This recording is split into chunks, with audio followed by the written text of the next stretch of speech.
제가 가지고 있는 성경 1304쪽입니다. 구약 성경 1304쪽.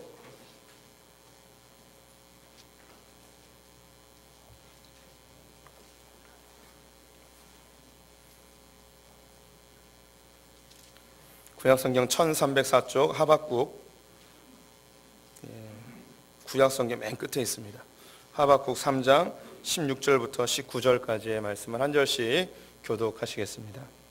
내가 들었으므로 내 창자가 흔들렸고 그 목소리로 말미암아 내 입술이 떨렸도다. 무리가 우리를 치러 올라오는 환난 날을 내가 기다림으로 썩이는 것이 내 뼈에 들어왔으며 내 몸은 내 처소에서 떨리는도다. 비록 무화과 나무가 무성하지 못하며 포도나무에 열매가 없으며 감람나무에 소출이 없으며 밭에 먹을 것이 없으며 우리의 양이 없으며 외양간에 소가 없을지라도 나는 여호와로 말미암아 즐거워하며 나의 구원의 하나님으로 말미암아 기뻐하리로다. 주 여호와는 나의 힘이시라. 나의 발을 사슴과 같게 하사 나를 나의 높은 곳으로 다니게 하시리로다. 이 노래는 지휘하는 사람을 위하여 내 수금에 맞춘 것이니라. 아멘. 오늘도 주님의 보좌 앞으로 나오신 성도님들에게 하나님의 은혜와 평강이 함께 하시기를 축원드립니다. 옆 사람에게 인사하겠습니다. 잘 오셨습니다.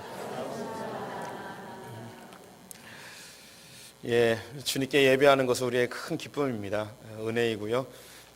세상에 많은 사람도 있지만 하나님께서 택하여 부르신 자들의 그 예배를 받기를 원하십니다. 이 특권을 마음껏 누리시기 바라고요. 예배의 시작부터 마지막까지 하나님의 임재를 소망하는 분들 되셨으면 좋겠습니다. 오늘은 하나님의 동물원 5번째 시간 함께 사슴을 보도록 하겠습니다. 사슴 너무 예쁘죠. 1부 예배 때 칙칙한 거 보여줬다가 2부 때 바꿔봤습니다. 사슴은요 십장생 중에 하나로서 장수를 상징하는 동물로 많이 표현되어지고요. 이 뿔이 또 이 벼슬을 이야기하는 것으로 또 많이 활용이 되어지고 있습니다. 전 세계적으로 사슴은 행운의 동물이고요. 또 선한 이미지를 가지고 있습니다. 행운의 동물의 가장 우리가 쉽게 이해할 수 있는 것이 선녀와 나무꾼의 이야기입니다. 나무꾼이 이 사냥꾼에 의해 쫓기는 사슴을 도와줬다가 이 사슴이 선녀가 목욕하는 곳을 알려줘서 옷을 훔치고 그 여자가 하늘로 못 올라가서 데리고 가서 아기를 둘 낳나 셋 낳나 해서 하늘로 올라가나요? 둘 낳고 하여간 그렇게 해서 살았다는 이야기. 그래서 이 사슴이 좋은 이미지로 행운의 이미지로 이렇게 보여집니다. 또 서양에서는 이 사슴이 산을 지배하는 산의 정령으로도 묘사가 되어지고는 합니다. 제가 이제 고등학교 2학년 때로 기억이 나는데요. 성가대를 하고 있었습니다. 그래서 제가 다녔던 교회는 이 앞쪽이 정면을 바라보고 성가대가 있었습니다. 찬양을 하고 앉아서 예배를 진행하고 있는데 갑자기 현관문이 조금 열리면서 어떤 분이 고개를 이렇게 내미는 거예요. 중년의 남성분이었는데 누가 예배 중간에 저렇게 열고 들어오지? 하고 생각해 봤는데 우리 아버지인 거예요. 저는 그때 그 기도 제목이 뭐였냐면 어머님 아버님이 교회 다니는 게 제 기도 제목이었어요. 그래서 아버지가 문을 열고 들어오시니까 제가 너무 감격했죠. 드디어 내 기도 제목을 하나님께서 이제 응답해 주시는구나. 그래서 아버님이 머리만 내밀고 이렇게 두리번거리면서 제 눈과 마주쳤어요. 그러더니 손짓을 하는 거예요. 이렇게 나오라는 거죠. 그래서 왜 아버지가 날 나오라고 그러지? 제가 교회 다니는 거 싫어하긴 하셨는데 찾아와서 나를 끌어낼 정도는 아닐 텐데. 그래서 나갔습니다. 기대 반, 염려 반. 그래서 그 성가대 뒷문을 통해서 아버지를 만났는데 아버지의 이야기가 저를 더 충격으로 휩싸이게 했습니다. 아버지가 저에 뭐래 이야기하셨는가? 창현아, 사슴피 먹으러 갈래? 이게 사슴피를 이렇게 제가 그렇게 연약해 보였나 봐요. 지금은 이렇지만 옛날에 좀 연약해 보이긴 했습니다. 우리가요 이제 사슴 그러면 그런 예전에 십장생이나 자꾸 발음이 이상하네. 선녀나무 이런 것보다 우리에게 익숙한 건 녹용, 그리고 사슴피 이런 게 더 익숙하리라고 생각이 듭니다. 사슴은 이제 1년에 한 번씩 이 뿔을 이게 잘라주는데요. 이것으로 이제 많은 한약재의 재료로 사용이 되어지죠. 녹용은 굉장히 영양분이 많은 그런 보약입니다. 그 이유가 피가 우리는 이제 중력에서 밑으로 내려가는데 이 뿔은 위로 자라잖아요. 그러니까 중력을 이기고 위로 자라는 거예요. 그래서 그 기운이 이 뿔에 다 담겨 있기 때문에 보양제로 활용이 되어지고 있습니다. 혈기왕성하게 해주고요. 그리고 당뇨와 골다공증, 면역력 강화, 기력 강화, 간, 신장에 좋은 역할을 한다고 합니다. 많이들 드시고요. 사슴피는 이게 목에서 따는 피가 아니고 이 녹용을 자르면 녹용에서 나오는 그 피를 사슴피라고 합니다. 녹혈이라고도 하는데요. 요통과 폐기능 강화, 신진대사 활발, 불면증, 피로회복 등에 좋은 역할을 한다고 하네요. 일부 예배를 시작하기 전에 교육자들이 이렇게 먼저 중보기도를 해요. 예배를 위해서. 그런데 예배당에 들어왔는데 뭐 이상한 물건이 예배당에 굴러다니는 거예요. 그것은 손에 들고 있는 휴대용 선풍기였어요. 이게 여자 전도사님 2명이 이걸 갖다 놓은 거예요. 사역을 하다 보면 더워가지고 이렇게 쐬고 있는 거예요. 제가 열이 확 받았어요. 성도님들은 더워도 참고 예배드리는데 지들끼리 이렇게 선풍기 가지고 이렇게 쐬고 있으려는 이 사고 자체가 제가 도저히 용납이 안 돼서 때려 부셔버리라고 이야기를 했습니다. 그냥 대안을 제시해야겠죠. 사슴피를 드세요. 그러면 기력이 회복돼서 그런 갱년기 증세가 다 없어질 줄 믿습니다. 제가 좀 과격하게 이야기했을 뿐 제가 그렇게 나쁜 사람은 아닙니다. 사슴은요, 뭐 대분류, 중분류, 소분류 이렇게 좀 나눠지는데 전문 용어는 쓰지 않고요. 중분류는 한 30여 종 되고요. 소분류로 하면 200여 종 됩니다. 그래서 사슴 종류가 굉장히 많습니다. 그 중에 우리가 알만한 건 이제 크게 이제 4개 종류로 대분류로 나누게 되는데요. 사진으로 보여드리도록 하겠습니다. 첫 번째 분류는 술록입니다. 우리는 본 적이 거의 없죠. 이제 저 북쪽 유럽 쪽에 많이 추운 지방에 살게 되는데 산타클로스 할아버지가 타고 다니는 사슴이 바로 이 술록입니다. 그리고 우리가 자주 보는 게 붉은 사슴인데 고란이라고 있잖아요. 이게 이제 붉은 사슴에 이제 해당이 되어집니다. 그 다음에 많이 보는 게 노란 사슴, 꽃사슴도 여기에 해당이 되어지고요. 그리고 또 자주 보는 게 노루입니다. 노루도 사슴과인데요. 그런데 이제 우리가 보는 이 노루와 이스라엘에서 보는 노루는 좀 달라요. 이스라엘도 이 붉은 사슴, 노란 사슴, 노루과가 많이 있는데 성경에 보면 노루와 사슴이라고 할 때에 이 노루와 붉은 사슴, 노란 사슴을 이야기합니다. 이스라엘에서 보여지는 노루는 어떤 것인지 보여드릴게요. 이게 노루예요. 이제 가젤이라고도 하는데요. 아프리카 초원 같은데 막 달려다니는 아프리카 가젤은 이제 줄무늬가 좀 있는데 이 이스라엘 가젤은 줄무늬가 없고 이제 노란색을 띠고 있습니다. 그래서 생긴 건 염소처럼 생겼는데 뿔이 2개라서 저건 사슴입니다. 이렇게 이제 이스라엘에는 이제 3종류의 사슴을 볼 수가 있습니다. 성경에서는 한 25번 정도 사슴이 언급되는데요. 3종류의 3가지의 특징을 주로 언급을 하고 있습니다. 첫 번째는 사슴이 굉장히 빠릅니다. 그래서 빠른 발을 묘사할 때 사슴을 이용하는데요. 역대상 12장 8절 말씀 후반부에 보면 다 용사요 싸움에 익숙하며 방패와 창을 능히 쓰는 자라 그의 얼굴은 사자 같고 빠르기는 산의 사슴 같으니 얼굴의 용맹함은 사자 같은데 그 발은 사슴 같다고 이야기하네요. 사슴이 사자보다 더 빨라요. 그래서 사슴의 발이라고 이야기를 합니다. 동물 중에 제일 빠른 동물은 치타고요. 110km에서 120km까지 나오고요. 사슴이 좀 속도가 적은 아이는 70km 되고 빠른 사슴은 한 100km 정도 되어집니다. 그래서 치타 다음이 사슴이에요. 사자보다 훨씬 빠른 거죠. 두 번째로 성경에서 표현하는 것은 어여쁨, 아름다움 뭐 이런 것을 표현할 때 사슴을 이용합니다. 아가서 2장 9절 말씀을 읽어드리면요. 내 사랑하는 자는 노루와 같고 어린 사슴과도 같아서 우리 벽 뒤에 서서 창으로 들여다보며 창살 틈으로 엿보는구나.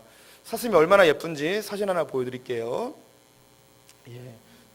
너무 그냥 가슴이 시원해지죠. 디즈니 만화 중에 담비라는 게 있어요. 조그만 꽃사슴인데 이 담비가 창틈이나 나무 숲을 뒤에서 고개만 이렇게 내밀고 바라보는 모습을 이 아가서에서 솔로몬이 술람미 여인의 그 어여쁜 모습을 사슴에 비유를 하고 있습니다. 또 한 가지 성경에서 이야기하는 사슴은 자유함입니다. 사슴은 대초원을 마음껏 달리고 있죠. 그래서 이사야서 35장 6절 말씀에 이렇게 기록하고 있습니다. 그때 저는 자는 사슴같이 뜰 것이며 말 못하는 자의 혀는 노래하리니 이는 광야에서 물이 솟겠고 사막에서 시내가 흐를 것임이라. 그래서 해방의 때가 되어지면 사슴처럼 많은 사람들이 자유로워짐을 이 사슴에 비유하고 있습니다. 이렇게 이제 빠른 발, 그리고 아름다움, 그리고 자유함, 이것이 보편적으로 성경에서 이야기하는 사슴의 특징인데요. 오늘 읽었던 하박국서에서는 이 사슴을 어떻게 묘사하는지 다시 한번 같이 읽어봤으면 좋겠습니다. 3장 19절 말씀 같이 읽습니다. 주 여호와는 나의 힘이시라. 나의 발을 사슴과 같게 하사 나로 나의 높은 곳에 다니게 하시리로다. 아멘. 하박국 선지자가 자기의 발이 사슴과 같이 되었으면 좋겠다고 고백하고 있습니다. 사슴의 발같이 되고 싶다라는 것은 사슴의 발이 갖고 있는 빠른 것, 빨리 달렸으면 좋겠다, 이런 의미는 아닌 것 같아요. 왜 이 하박국 선지자가 사슴의 발과 같이 되길 원하는가, 그걸 한번 살펴보기를 원합니다. 이 하박국 선지자가 살고 있었을 때는요, 남쪽 유다가 멸망할 때입니다. 우리가 성경에 있는 예레미야 선지자 있죠. 예레미야 선지자와 같은 시대를 살고 있었는데 바벨론에 의하여 나라가 멸망하게 되어지고 자기 백성들이 포로로 끌려가게 되고 왕족들은 다 죽임을 당하게 되고 또 그 국가를 인도해가는 정치인들은 애굽 편을 들 것인지 바벨론 편을 들 것인지 양분되어져서 자기의 이익을 위하여 쟁론하는 모습을 보면서 너무 안타깝고 백성들은 불안해지니까 더 우상숭배가 가중되어지는 현상을 보면서 너무너무 힘들었어요. 그래서 이 하박국 선지자가 하나님께 막 기도합니다. 하나님, 이 나라를 회복시켜 주십시오. 용서해 주십시오. 하박국서에서 이제 2번이나 하나님께 간절하게 기도하는데 하나님께서 2번 다 거절하세요. 그렇게 안 된다는 거예요. 회복되지 않는다는 거죠. 2번째 기도할 때 하나님께서 소망을 하나 주시는데 지금은 이렇게 힘들고 고통의 세월들을 보내게 되지만 하나님의 정한 때가 있는데 그 때가 되어지면 이 나라가 다시 회복되어질 것이다. 구원의 날이 이를 것이다. 그때까지 잘 견디길 바란다라는 말씀을, 약속의 말씀을 하고 있습니다. 이 이야기, 하나님의 메시지를 듣고서 이 하박국 선지자가 고백하는 게 16절인데요. 이 뭐냐면 하나님께서 이런 이야기를 하시니 제 마음의 창자가 다 흔들립니다. 하나님의 목소리를 들으니 내 입이 막 부르르 떨립니다. 그리고 이 환난의 날을 겪어야 된다는 이야기를 들으니 제 뼈가 다 삭아지는 것 같습니다. 제가 집에서 벌벌벌 떨면서 하나님의 메시지를 듣고 있습니다. 하면서 이 고난과 나라의 멸망과 또 백성들이 겪어야 될 많은 환난들에 대해 너무너무 힘들어하는 이 하박국 선지자의 고백이 16절에 나오죠. 근데 바로 그 뒤에 17절에 뭐라고 이야기하냐면 비록 무화과 나무가 무성하지 않을지라도 감람나무에 소출이 없을지라도 외양간에 송아지가 없고 우리의 양떼들이 없을지라도 나는 여호와 한 분만으로 인하여서 즐거워하고 기뻐하고 구원의 하나님 나의 힘이 되어주심을 내가 고백합니다 하며 이런 고난 속에서 내가 주님만 의지하겠습니다 라고 이야기하는 거예요. 그 다음 마지막에 기도가 섞인 찬송 마지막 구절이 있는데 오늘 읽었던 주 여호와는 나의 힘이시라. 나의 발을 사슴과 같게 하사 나를 나의 높은 곳으로 다니게 하시리로다. 이 기도를 하고 있는 거예요. 하나님, 이런 환난들 제가 잘 알겠습니다. 겪어야 되는 것이라면 겪겠습니다. 내 뼈가 사가지고 내 입이 부르르 떨리고 온몸이 떨리고 창자가 다 녹아내리는 것 같지만 하나님께서 이겨내라고 한다면 이겨내겠습니다. 그런데 주님, 부탁이 있습니다. 나의 발을 사슴과 같게 하여 주시옵소서. 그래서 사슴과 같은 발로 저 높은 곳을 좀 다니게 하여 주시옵소서. 왜 많은 동물들 중에 이 사슴과 같게 해달라고 이야기하였을까요? 이 사슴이 갖고 있는 발의 특징 때문입니다. 그 사슴은 크게 들사슴과 산사슴으로 나뉘어집니다. 즉 들에서 사는 사슴이 있고 산에서 사는 사슴이 있어요. 이스라엘에 있는 사슴들은 대부분 산에서 사는 산사슴입니다. 산에 사는 사슴은 그냥 우리가 이야기하는 이런 그 뒷동산이 아니고요. 이스라엘의 지형을 우리가 조금 아신다면 대부분 다 절벽이에요. 벼랑이에요. 이 벼랑에서 살아요. 그래서 벼랑에서 사는 사슴의 모습을 제가 사진 3개로 준비해 봤습니다. 한번 보여주시죠. 이게 사슴이에요. 사슴이 저런 데서 돌아다니면서 사는 거예요. 그 이스라엘에 가면은 이런 절벽에 사슴이 실제로 있는 걸 종종 볼 수가 있습니다. 그 다음 사진 보여주시죠. 사슴이 절벽 위를 기어오르는 모습이고요. 하나 더 보여드릴게요. 사슴 3마리가 절벽 위에 매달려 있는 모습을 볼 수가 있습니다. 이 산사슴은 이렇게 이제 절벽 위에서 살아요. 그리고 절벽 위를 기어서 산 꼭대기까지 올라가게 되는데요. 이 사슴이 이 절벽에서 살게 되는 2가지 이유가 있어요. 첫 번째는요, 맹수들 때문입니다. 사슴은 자기를 방어할 수 있는 게 하나도 없어요. 그래서 그 맹수들이 쫓아올 수 없는 절벽 위로 올라가서 자기 몸을 스스로 보호하는 거예요. 이 그 절벽 위를 걷기 위해서 이 사슴의 발은 몸은 굉장히 크잖아요. 그런 다리도 근데 다리가 굉장히 길면서 발은 굉장히 작아요. 그래서 이 협곡에 이 절벽에 자그마한 길을 걸을 수 있게끔 발이 그렇게 특화되어져 있습니다. 이 사슴의 발이 이 특징인 것을 보여주는 이솝 우화가 있어요. 들어보셨을 것 같은데요. 이솝 우화 중에 한 이야기가 사슴이 있었는데 뿔이 아주 멋지잖아요. 그래서 물을 마시려고 시냇가에 왔습니다. 시냇가에 비춰진 자기 모습을 보니까 너무 멋진 거예요. 야, 이 동물 중에 나처럼 멋있는 또 동물이 있을까 하면서 막 굉장히 흡족했죠. 근데 고개를 조금만 밑으로 내리니까 자기 발이 보이는 거예요. 근데 이 발이 너무 초라한 거예요. 굉장히 조그맣거든요. 사자나 뭐 이런 다른 짐승들은 이 발이 아주 멋지잖아요. 아주 큼지막하고. 그래서 얘가 이제 실망이 되는 거예요. 나는 이 머리는 너무 멋진데 발이 너무 초라하구나. 이 발이 좀 없어졌으면 좋겠다. 발이 좀 멋져졌으면 좋겠다. 막 이렇게 불평을 하고 있는데 갑자기 사자 한 마리가 이 사슴을 공격해 옵니다. 그래서 사슴이 막 뛰어가는 거예요. 그런데 이 발이 굉장히 빠르잖아요. 그래서 시속 막 100km로 달리니까 이 사자가 쫓아오질 못하는 거예요. 한참을 달리더니 안심이 되었던지 사슴이 스스로 이야기하기를, 야, 내가 쓸모없는 이 발이 이렇게 소중한 거였구나. 그래서 발에게 감사하는 순간 전방 주의 의무를 다하지 못한 결과 나무의 머리가 이 뿔이 걸려버린 거예요. 그래서 오도 가도 못하게 막 흔들흔들하다가 사자에게 잡혀 먹었어요. 잡혀 먹히면서 내가 자랑스럽게 생각했던 이 뿔 때문에 내가 잡혀 먹는구나. 굉장히 은혜롭죠. 다른 건 기억이 안 나고 뭐 이솝우화만 기억이 나도 돼요. 이거는 교만하지 말고 자기의 약점이 강점이 될 수도 있고 자기의 강점이 약점이 될 수 있다는 그런 이솝우화입니다. 그만큼 이제 그 서양 사람들에게 이 사슴의 발이 얼마나 빈약한 것인지 이제 알 수가 있는 거예요. 근데 이 발은 절벽 위를 걸을 수 있게끔 특화되어진 하나님의 이제 선물이죠. 두 번째, 이 사슴이 절벽 위를 걷는 이유가 있는데 그것은 염분 때문입니다. 모든 동물은 소금기를 먹어야 되는데 이 사슴의 특징 중에 하나가 얘는 마른 풀을 먹지 않고요, 싱싱한 풀만 먹어요. 우리가 그 십장생 중에 사슴이 들어가는데 십장생은 오래 사는 동물들이잖아요. 근데 사슴은 오래 안 살아요. 오래 살아봤자 20년 정도밖에 안 살거든요. 근데 얘가 왜 십장생에 들었냐면 얘가 높은 산 꼭대기에서 그 약초들 그리고 그 생생한 풀들을 먹는 거예요. 그러다가 얘가 뭘 먹었냐면 불로초를 먹은 거예요. 그래서 불로초를 먹어서 사슴이 영원히 살게 되어지는 놈들이 발견이 되는 거예요. 이게 상상 속이죠. 그래서 사슴이 이 십장생에 들어가는 거예요. 그래서 산 꼭대기에 있는 불로초나 아주 신선한 약초들을 먹는 특징을 보여주고 있는 거죠. 얘가 높은 곳에 살다 보니 염분을 섭취할 수 있는 기회가 없어요. 얘가 어떻게 하냐면 바위를 핥아요, 입으로. 그럼 그 바위 틈에 있는 염분을 빨아먹는데요. 작은 동물들이나 새들이 뿌려놓은 그 배설물에 염분이 거기 남아있어서 그걸 먹습니다.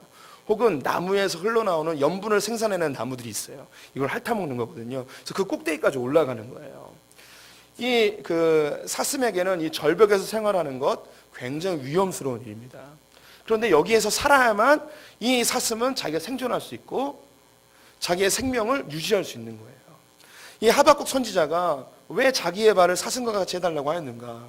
지금 나라의 상황이 거의 위기예요. 절벽을 걷는 것 같은 거예요. 언제 떨어질지 모르는 거죠. 풍전등화와 같은 상황이죠.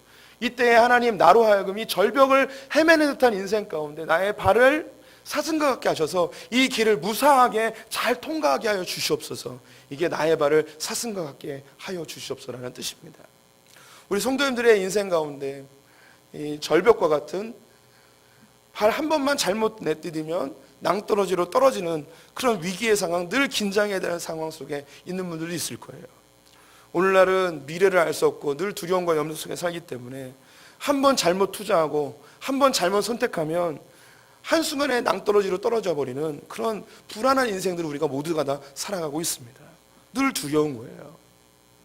염려와 근심 속에 밤잠을 못 이루는 분들이 우리 가운데 있을 수 있습니다. 당장 내일 막아야 될 어음과 또 여러 가지 대출들, 재정적인 문제들, 언제 말썽필지 모르는 자식들 때문에 마음 졸이는 분들이 있겠죠. 그때의 이 고백이 우리의 고백입니다. 하나님 나의 발을 사슴과 같게 하셔서 이 절벽을 걷는 듯한 이 인생 가운데 무사하게 통과하게 하여 주시옵소서. 우리 성도님들이 느끼는 것보다 이 목사의 위치는요, 굉장히 불안한 위치입니다. 제가 자칫 잘못하면 제 인생뿐만 아니라 우리 성도님들에게도 큰 해를 끼칠 수 있고, 더불어 이 지역에 있는 많은 비그리스도인들에게 큰 이 기독교의 흠집을 낼 수 있는 것이 이 위치이죠. 그러다 보니 제가 수시로 느끼는 게 저를 낭만케 하고 목회를 더 이상 하지 못하게 하는 그런 위기의 순간들, 유혹의 순간들이 너무나 많은 거예요. 외부에도 있고요, 내 안에도 있고요. 성도님들의 혹은 갈등이나 한마디 혹은 다른 사람들의 평가, 이런 것 때문에 수없이 제 마음이 이게 무너져 내릴 때가 있습니다. 자칫 잘못하면 저의 그 인간적인 그런 성정 때문에 제 목회가 갑자기 한순간에 수렁으로 빠질 수 있는 그런 위기도 다가올 수도 있는 것이죠. 내 의지와 관계없이 주변의 상황들이 그렇게 만들어질 수도 있는 것입니다. 이 고백은 또한 저의 고백입니다. 목회하는 것은 정말 절벽 위를 걷는 것 같은 그런 느낌을 받을 때가 많이 있어요. 좀 외줄타기를 하는 것 같아요. 휘청휘청 되어지는, 언제 떨어질지 모르는 그런 삶을 살아가죠. 오늘 처음 고백하는데 우리 성도님들, 안내위원들만 알아요. 제가 예배 중간에 꼭 화장실을 가요. 모르셨죠? 아는 분들만 알아요. 저는요, 긴장을 별로 안 해요. 설교할 때도 별로 긴장 안 되고 그러잖아요. 그런데요, 몸이 긴장을 하는 거예요. 거의 매주. 신기해요. 그러니까 예배 올라오기 전에도 화장실에 들려요. 그런데 찬송 끝나고 나면 또 몸에서 배뇨작용이 또 일어나는 거예요. 그러면서 참 이게 쉽지가 않구나. 해방하고 싶어요. 빨리 은퇴 좀 시켜주십시오. 온몸이 이렇게, 어떤 분은 설교 30분 하는 게 중노동, 막노동 5시간 하는 것과 같은 에너지가 소비된다라고 이야기하는 분들도 있어요. 근데 충분히 저는 이제 경험을 하니까 그것도 이해는 돼요. 우리 성도님들이 그냥 저만 바라보잖아요. 저는요, 우리 성도님들 지금 한 280명 정도를 제가 온몸으로 다 느끼고 있는 거예요. 어디서 하나의 소리만 나도 다 이게 그 흐름이 깨어지는 경우들도 있습니다. 참 쉽지가 않아요. 근데 이 설교 하나만 이런데 목회 전체를 돌아보면 정말 이 절벽 위를 걷는 듯한 그런 느낌을 받을 때가 많이 있습니다. 주님, 나의 발을 사슴과 같게 하셔서 이 절벽을 잘 통과하게 해주십시오. 이 고백이 저의 고백이기도 하죠. 그런데 이 사슴이요, 이 절벽, 정말 위험한 이 절벽을 걷는 것이 그의 생명을 보존하고 위험으로부터 오히려 그를 살게 하는 지름길이었던 거예요. 그래서 우리 성도님들의 삶 가운데 하나님, 왜 내 이런 고난을 주십니까? 왜 이런 절벽과 같은 상황을 주십니까? 나 어쩌란 말입니까? 라고 하게 되지만 그 순간에 우리는 온 신경을 주님께만 집중하여서 하나님을 바라볼 수 있는 그런 살 길이 되어지는 것이죠. 그래서 많은 신앙의 선배들이 고난이 유익이라고 그러는 거예요. 나는 절벽인 것 같은데 이 절벽이 나를 보호하고 있음을 우리가 깨닫게 되는 것이죠.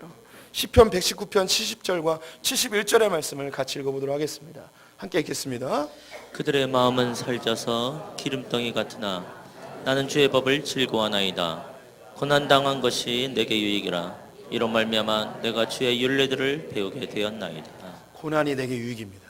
내일 무슨 일이 벌어질지 모르니까 주님 붙드는 거예요. 언제 회사 딸릴지 모르니까 주님 붙드는 거예요. 내 삶이 어떻게 이루어질지 모르니까 주님 붙드는 거죠.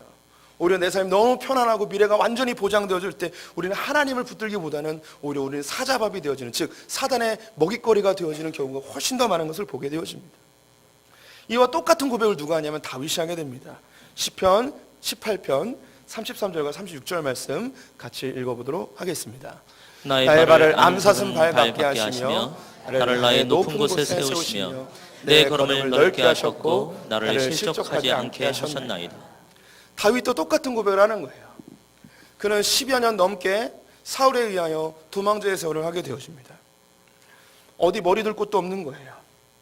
편안하게 잠 한 번 자보지도 못하고 동굴 속에서나 들판에서 잠을 자야 됩니다. 때로는 어떤 한 마을에 자기 몸을 의탁하였는데 그 중에 한 사람이 고발하여서 또다시 짐을 싸고 도망가야 되는 상황도 되어지고, 이런 상황 속에서 그런 절벽, 늘 위기의 순간 속에 살아가는 거예요. 하나님께 기도합니다. 하나님, 나의 발을 사슴과 같게 하셔서 이 절벽을 걷는 듯한 이 생활 가운데 나를 좀 지켜주시옵소서. 잘 통과하게 해주시옵소서. 그에게 한마디 더 고백합니다. 나를 실족치 않게 하여 주시옵소서. 실족은 다리를 헛디뎌서 떨어지는 거잖아요. 제가 사진을 일부러 준비를 안 했는데 사슴들이 이 절벽을 걷다가 실족해서 떨어져 죽는 경우도 종종 일어나요. 그래서 우리가 자칫 잘못하면 한 발만 잘못 내딛어도 완전히 수렁으로 떨어지는 우리의 인생이에요. 그때 하나님께 간구하는 거죠. 주님, 나를 붙드셔서 나를 실족치 않게 하여 주시옵소서. 하나님께서 내게 능력 주셔서 이 절벽과 같은 인생을 잘 이겨내게 하시고, 내가 혹 잘못하여 쓰러져 이 절벽 위로 떨어지게 되어지면 주님께서 내 손을 붙드셔서 나를 실족치 않게 붙들어 주시길 간절히 원합니다. 이 고백은 마치 풍랑이는 갈릴리 호수를 건너가던 제자들의 모습과 비슷해요. 자기의 힘으로 열심히 풍랑을 헤쳐보려고 했지만 해결이 안 됐어요. 예수님이 저 물 위를 걸어오시는데 유령인 줄 알았습니다. 내니 두려워하지 말라 했을 때에 베드로가 나를 물 위를 걷게 해주십시오. 물 위를 걷습니다. 그래서 풍랑 위를 걷는 거예요. 우리 믿음의 사람들이 걸어야 될 이 믿음의 삶을 이야기하는 거죠. 주변은 수많은 위기와 두려움의 요소들이 가득하지만 이 물결 위를, 바로 절벽 위를 걷는 거예요. 그때 이 풍랑에 의하여서 베드로의 마음이 낭망하여 그 밑으로 떨어져 물속에 빠지게 되죠. 그때 주님이 즉시 그 손을 붙들고 일으키셔서 그를 데리고 배 위로 올라가게 되어주십니다. 우리가 쓰러질 때에 주님 위를 붙드시고 내가 너를 붙들리라, 내가 의로운 오른손을 너를 붙들리라 하신 그 주님의 말씀이 실제가 되어지는 줄 믿습니다. 우린 넘어질지라도 아주 엎드러지지 아니하는 자들입니다. 왜냐하면 주님 위를 실족치 않게 붙들기 때문이죠.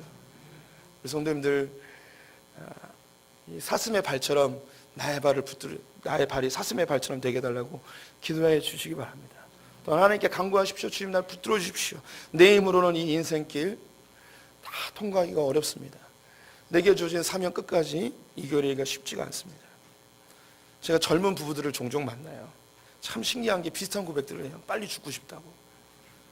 빨리 죽고 싶다는 게요, 그냥 살기 힘들어서가 아니라 이제 믿음의 사람들의 고백이기도 한데, 자기가 살아보니까 남은 세월 동안 자기에게 남은 것은 죄 짓는 것밖에 없다는 거예요. 그러니까 이 죄의 무게가 너무 무거우니 빨리 죽으면 이 죄의 짐을 벗어나고 싶은 거죠. 지금까지는 잘 살아왔는데 내가 자칫 잘못했다가는 이 죄로 인하여서 내 인생이 다 망가지게 되고 수치를 당하게 될 것이 너무 두렵다 보니까 빨리 죽고 싶다는 거죠. 그 고백의 의미가 뭔지 알아요. 저도 그런 고백을 해봤기 때문이죠. 이제는 그런 고백, 죽고 싶다는 고백보다는 이렇게 고백하고 원합니다. 하나님, 나를 실족치 않게 하여 주시옵소서. 주님의 의로운 오른손으로 나를 붙들어 주시옵소서. 주님 우리를 붙들어 주십니다. 요한복음 3장 39절 말씀 같이 읽어보도록 하겠습니다. 함께 읽겠습니다. 나를 보내신 이의 뜻을 행하려 함이니라. 나를 보내신 이의 뜻은 내게 주신 자 중에 내가 하나도 잃어버리지 아니하고 마지막 날에 다시 살리는 이것이니라.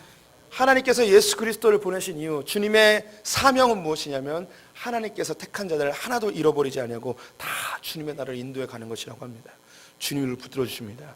우리가 주님의 손을 놓지 않는 이상 주님 반드시 우리의 손을 붙들어 주십니다. 성경에 나오는 사슴의 이야기 하나만 더 해드리겠습니다. 오늘 찬양했던 목마른 사슴이 시냇물을 찾아 헤매이듯이 시편 41편 1절 말씀 같이 한번 읽어보겠습니다. 하나님이여, 사슴이 시냇물을 찾기에 갈급한 같이 내 영혼이 주를 찾기에 갈급하나이다. 사슴은 산에서 산다고 말씀드렸죠. 그런데 기근이 일거나 강수량이 적을 때에 산에서 물을 섭취를 못하는 거예요. 고여있는 물을 마셔도 이게 충분하지 않은 거죠. 그래서 결국 이 사슴이 어떻게 하느냐, 살기 위하여 시냇가를 찾아 내려와야 되는 거예요. 이 사슴은 신체적으로 약점이 있어요. 앞다리가 좀 짧아요. 토끼와 비슷해요. 산 위로 올라갈 때는 편한데 내려올 때는 어려운 거예요. 또 얘가 산에 올라간 이유가 있잖아요. 맹수를 피해서 올라갔는데 밑으로 내려오면 맹수들이 기다리고 있단 말이에요. 이걸 잘 알아요. 사자나 하이에나나 늑대들이 안단 말이에요. 걔네들이 어디서 기다리느냐? 시냇가에서 기다리고 있어요. 그런데 이 사슴은 그 산꼭대기에서 더 이상 물을 얻을 수 없다 보니 목숨을 내걸고 지금 시냇가로 내려와야 되는 거예요. 왜냐하면 여기 안 가면 죽으니까. 그래서 다윗이 이야기하는 거예요. 사슴이 시냇물을 찾아 헤매이는 것처럼 내가 주님을 찾아다닙니다. 그래서 주님 찾아오는 거예요. 그래서 우리가 목숨 걸고 오는 거예요. 우리 성도님들, 예배당에 그냥 온 게 아니에요. 목숨 걸고 오신 거예요. 우리 성도님들이 예배를 드리지 못하게 하기 위하여 수많은 원수들, 마귀들이 우리를 방해하고 있어요. 벌써 방해를 느끼고 오신 분들 있죠? 그쵸? 화장을 하고 늦게 나오는 여편네 때문에 내가 예배 드릴까 말까, 오늘 들어와서 안 드린다 뭐 이렇게 하고 오신 분 있을 수 있잖아요. 네. 말 더럽게 안 듣는 자식들 때문에 일어나라고 교회 같이 가자고 그러는데 안 가는 거예요. 너는 안 가면 나도 안 간다 하면서 뭐 이런 분들 여기 있을 수 있어요. 예, 어젯밤에 늦게까지 주말의 명화 보고 늦게까지 드라마 보다가 아침에 일어났는데 갑자기 12시고 이러면 예배 빠지는 거죠. 이게 다 우리를 예배를 방해하는 요소들이에요. 예, 수많은 요소들이 예배를 방해한단 말이에요. 이걸 뚫고 주님께 나와야 되는 거죠. 왜냐? 여기에 생명이 있으니까. 여기에 생명이 있으니까. 자, 마지막 사진 하나 보여드릴게요. 사슴이 산꼭대기에 오르죠. 오늘 하박국 선지자가 이야기했어요. 주님, 나의 발을 사슴과 같게 하셔서 나로 하여금 저 높은 곳에 가서 주님을 찬송케 하여 주시옵소서. 우리가요, 이 절벽과 같은 인생 가운데 사슴의 발처럼 되어서 주님의 힘으로, 성령의 능력으로 한 걸음 한 걸음 실족하지 않고 걷게 되어져서 저 꼭대기에 올라가 하나님을 바라보며 주님, 나 여기까지 왔어요. 나 실족치 않고 지금 여기까지 왔어요. 그때 주님이 우리를 다 안으시며 잘 왔다. 이 사슴의 뿔은요, 제가 생각할 땐 면류관이에요. 왜냐하면 사슴의 뿔은요 필요가 없어요. 다른 동물 공격할 수도 없고요. 얘 뿔은요 뾰족하지도 않아요. 뭉뚱해요. 그래서 공격용이 아니에요. 얘는 완전히 그냥 못이에요, 못. 네. 어떤 진화론자들은요 없어져야 될 게 들태화돼서 안 없어졌다고 이야기하고, 어떤 동물학자들은 여기에 영양분이 많아서 낙타의 봄처럼 영양분이 부족할 때 이 영양분을 활용한다고 이야기하는데 아직 확정된 건 없어요. 근데 하나님께서, 저는 개인적으로 확신하건대 이 사슴의 특징을 봤을 때 저 높은 곳, 절벽을 다 뚫고 올라가 높은 곳에 올라서 하늘을 향하여 소리를 낼 때에 네가 참 잘하였다 주시는 하나님의 면류관이라고 확신합니다. 우리 성도님들, 마지막 주님의 보좌 앞에 가서 주님, 내가 실족치 않고 우리 인생의 이 절벽을 잘 통과해서 여기까지 왔습니다. 그때 주님 우리에게 참 잘하였도다, 네가 믿음으로 여기까지 왔구나 하며 우리에게 영광의 면류관을 줄 줄 믿습니다. 주님만 바라보는 분들 되셨으면 좋겠습니다. 우리 찬양한 곡 하죠.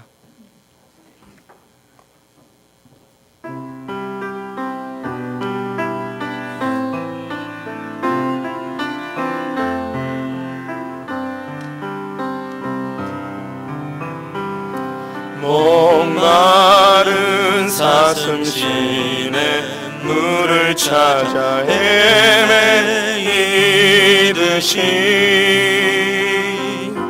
내 영혼 주를 찾기에 갈급하나이다. 목마른 사슴 시내 물을 찾아 헤매이듯이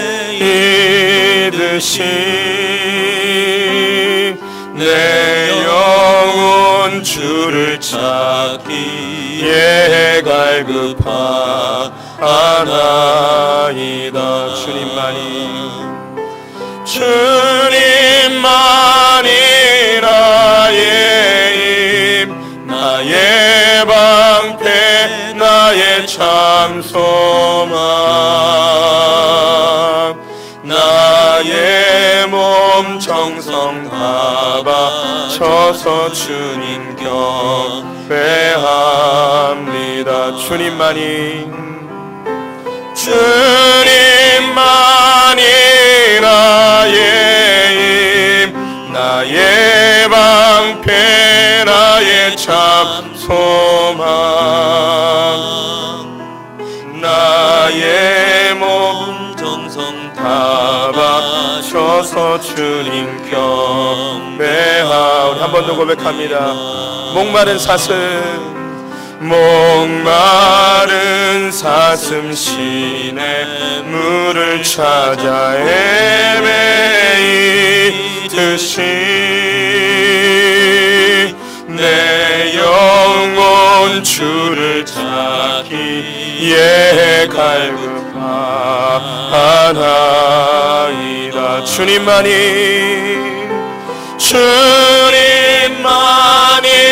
나의 힘, 나의 방패, 나의 참 소망, 나의 몸 정성 다 바쳐서 주님 경배합니다.